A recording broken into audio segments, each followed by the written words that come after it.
The global stock market let out a massive sigh of relief yesterday as Trump announced a 90-day pause on almost all higher rates of tariffs.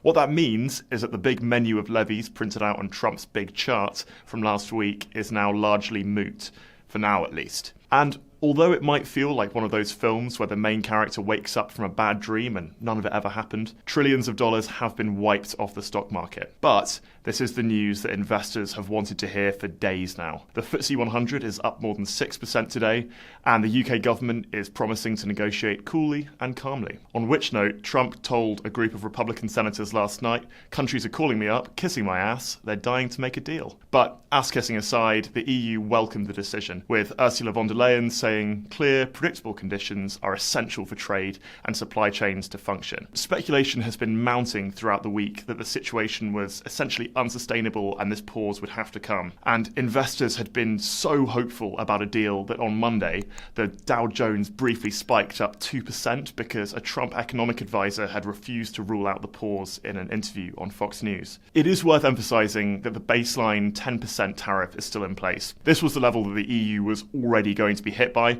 so no change on that front. That 10% by itself could be enough to cause major economic trouble, with the US recession very much still on the cards. And that 25% tariff on automotive imports and on aluminium and steel, that's still in place. There is one big exception to Trump's about turn on trade, and that is China. Duties on Chinese imports into the US are now set at a staggering 125%, and Chinese tariffs on US imports have been jacked up to 84%. Trump says that he believes that China wants to make a deal with him, and that Xi Jinping is a very smart man. So Trump has shown that he has the power to genuinely move markets, but with this pause in tariffs, there is at least a brief pause from days of brutal financial shocks. For everything you need to know about this story as it develops, head to cityam.com.